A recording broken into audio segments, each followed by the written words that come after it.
Hi, I'm Sue Borison, and I'm here with Dr. Tori Cordiano, and we are thrilled to have you with us, Tori. Tell us a little bit about what you're doing right now. Thank you for having me. So right now I am at home trying to figure out how to manage my practice while also homeschooling my three kids. In my regular life, I am a clinical psychologist. I have a private practice in Beechwood where I see children, teenagers, and families for therapy. I do a lot of evaluations for learning and ADHD. I'm also a consulting psychologist for Laurel School in Shaker Heights, and I'm the director of research for Laurel Center for Research on Girls. Excellent. You are a prize in our community, and we are grateful to have you on with us right now. Oh, thank you. And I want to start with, we're experiencing times that none of us have lived through before. And there's so much disruption to any routine that we've gotten used to. And as parents, we're all kind of trying to figure out, what does that look like for our kids? Mm-hmm. Any thoughts on that? Yeah. Many thoughts on this. I've been thinking about this a lot and talking with colleagues about this and experiencing this as a parent, but also as a psychologist and as someone who works in the schools. So thinking about this from lots of different angles. And I think some of the things that I've landed on that are helping me to get through, that I also think are going to be helpful for the families that I work with, are to keep our expectations very reasonable in this time, to have a plan of how we, in our best intentions, want to handle the coming days, and a structure and a schedule and routine and all of those good things. But to expect that we are not going to get this right in the sense that we want to do it a certain way every single day, to give ourselves a lot of grace, and to extend that to our kids as well, because they are really struggling. I love the word grace. So my kids are making their way back home from around the country. And as each one decides to come home, someone says, "Oh my God, how are we all going to live in this house together?" And so I said, we're going to bring our A game. Yep. But instead, I love saying, like, just having grace here. So Yep. what does that actually look like, though? I mean, we all said, how do we avoid fighting? And maybe that's not really the goal. I don't know. Mm-hmm. Yeah, I think anytime we're thinking in the extremes of, okay, how do we avoid fighting altogether? Or how do we stick to the schedule exactly? We're going to fall short.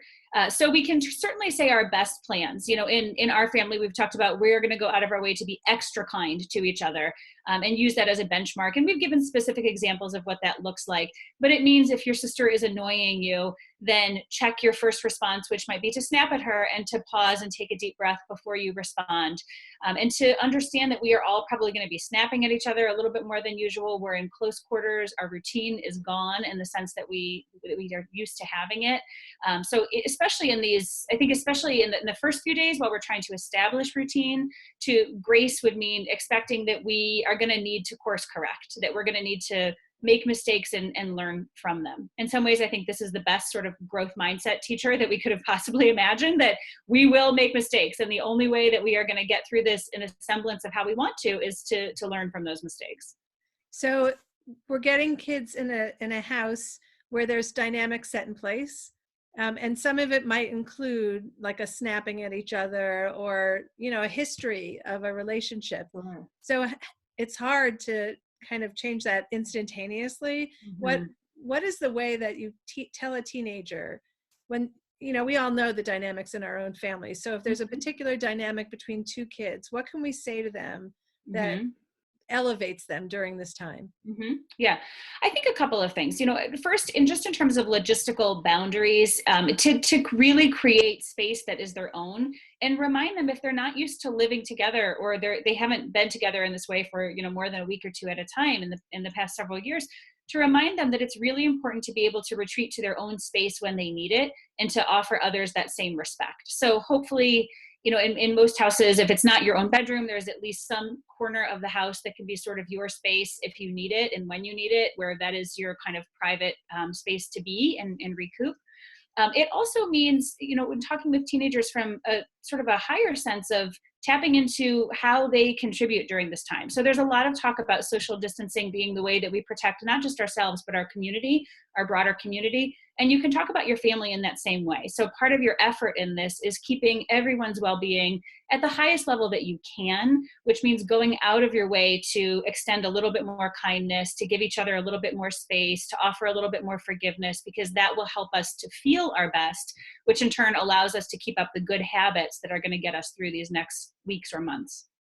And when there are times where we're also we're feeling vulnerable ourselves as Mhm. parents and our teenagers, um, walking away, like is that a Yeah, yeah. And to probably come up with some sort of shorthand in your family of maybe it's a certain gesture that you guys agree on, or a certain sort of word of, even if I'm not able to articulate, I need some space, I'm having a hard time with this right now, that you can, flash that gesture or say that word or two, and it's sort of the code for the family of, it's getting a little too hot, we need to kind of give each other some space and retreat until we're able to deal with this a little bit more calmly. I've heard of families doing that. I imagine saying it to my kids and they would think it was so hokey. So Yeah. I think that that's maybe true for many families, and especially in general daily life. I think this is a sort of drastic times, drastic measures sort of situation. And maybe you guys have a conversation within your family and for every family of kind of figuring out, what is this going to look like for us? So the recommendation for sticking to a structure and a routine. Yes, absolutely, all day long. What is that going to look like for us? The recommendation of going out of our way to give each other some space, or be extra kind, or do things that are going to be helpful. How do we make that work within our family? And take it down to the ground, make it as specific as you can, so that everyone is sort of using the same language and on the same page about what that means. so is there a way for us to take this situation and reframe it? Because right now they're dealing with so much loss, everything, Mhm. I mean, prom for kids and Yeah. senior year and so many big moments are being canceled, Yeah. and so there is a big sense of loss. Is there Yeah. a way for us as parents to help our kids reframe that? Yeah. Yeah. I think there's space for that. And that's going to be important as we move through this, but it's also important before we get to the reframing to really just allow them to sit in that loss and to grieve it. And, we are all feeling some sort of loss or disappointment, but it's hard to really place yourself back into the shoes of a 17-year-old who is counting on those last few weeks at school. Excuse me. I promise I'm just, just allergy coughing. Um, but to really kind of tap into what that feels like for them. My husband and I were talking about the other day of those last few weeks in college after spring break, what a special, almost sacred time that felt like, and how horrible it feels to know that students aren't going to be getting that in the way that they were expecting. So yes, there will be plenty of time to reframe, and we can help them to do that, but we also just need to give them some space to grieve what they're going through, and to allow them to be angry and disappointed and sad and uncertain and confused and all of those things. So now compassion is what we should be sharing with our kids right now. What would it look like, and how much time do you let your kids like feel this loss? I mean, it's the kind of thing that it's obvious to some people, and especially someone who works with teenagers all the time, Mm-hmm. but I can lose my patience pretty quickly in that tolerating Oh. something like Mm-hmm. like I'm very sad and sad and sad and sad and sad. What Mm-hmm. is there a healthy amount of time when you kind Yeah. of say, okay, let's kick into another mode? Yeah, I think rather than it being a certain amount of time, because that's going to look different for every person, teenagers and adults, I think we can view it as sort of a both and kind of situation. So we can be grieving this, and we can be sad and really disappointed and angry and just, all of those things. But at the same time, we can still say, I see you feeling that way, and I'm so sorry this is the way it's playing out. We're going to go, whatever it is that we're still able to do. We're going to go for a walk around the block. We're going to do a yoga video. We're going to FaceTime grandma. We're going to, do these things. Let's think about what are the things that might help you to feel good at this time too, so that while you're having these totally normal, acceptable, understandable feelings, you've got some life preservers to hang on to. So the difference is that we don't want them to be just wallowing in it and without a way to help themselves to feel better. So yes, let them have those feelings, but let's also try to scaffold some coping around them so that they have some resources while they're in the midst of those feelings. Really helpful. TikTok challenge.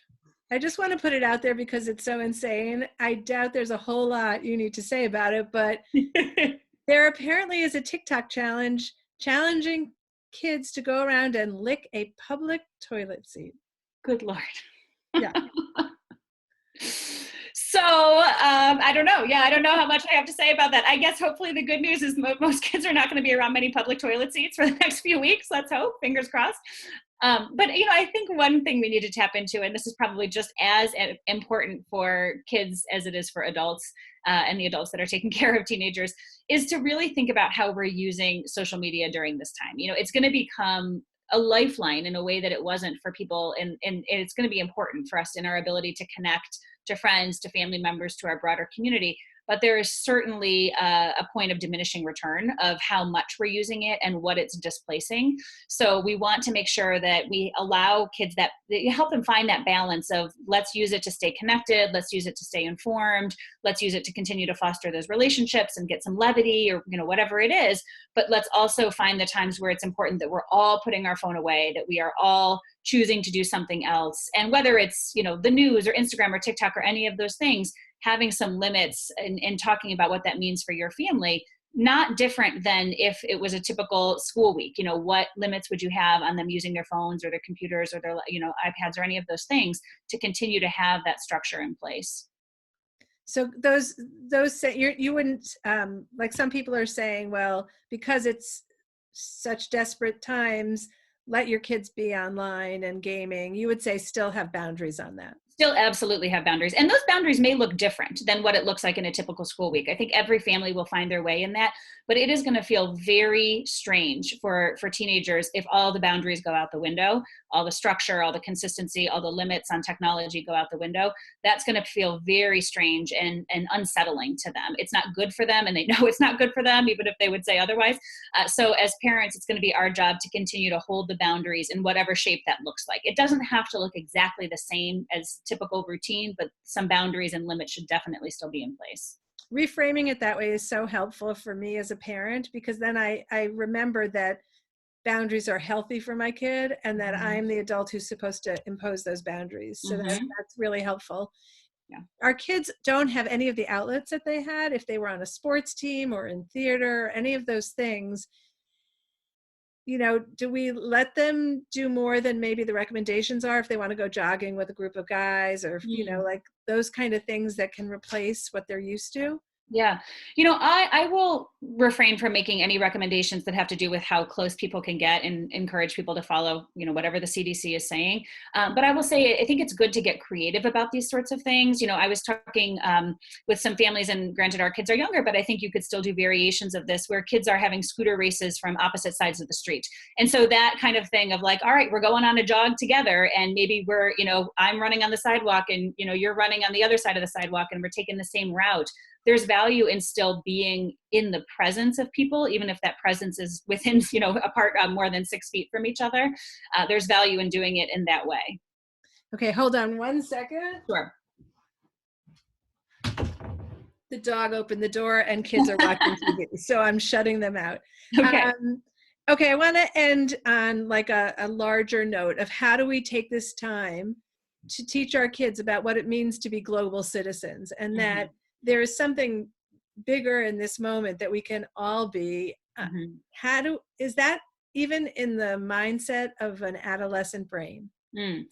It can be. There's the potential for that. The research tells us that purpose is really meaningful for teenagers, that part of the work of adolescence is sort of finding their sense of purpose and what they feel is very important to them. This is not something that any of them asked for, and yet it's been put upon them in a way that they are having to attempt to find some meaning in. And finding meaning in it can be a way to kind of mitigate a little bit of the disappointment and sadness and grief that they're going to feel about what they're missing out on. So we can certainly have conversations about what it means in terms of our broader community, our broader world, by taking space from each other, by doing social distancing and taking the measures that are going to keep us safe and healthy, and to have that be less of a lecture and more of a conversation. The way to get teenagers to tune out from that is to start, to put on the lecture face and to start, talking about it in those terms, but to have it be a conversation about, I've thought about it in this way, or I've read a couple of things. Is this something that's crossed your mind when you think about, our sort of duty to the community, does that resonate with you? Does that, how are you thinking about that? To treat adolescents with the respect that they can be thinking about this, maybe thinking about it in different ways than you can. And in fact, maybe thinking about it in different and more creative and kind of inspiring ways than some adults are. So to have it be a collaborative conversation instead of a lecture is a way to, really sort of bring some meaning to a really tough situation. Well, I feel really inspired by everything you just said. Excuse me, just a little tick here. And I really appreciate you taking the time to talk to our audience. Thank you so much, Dr. Tori Cordiano. Absolutely. Thank you for all that you guys do.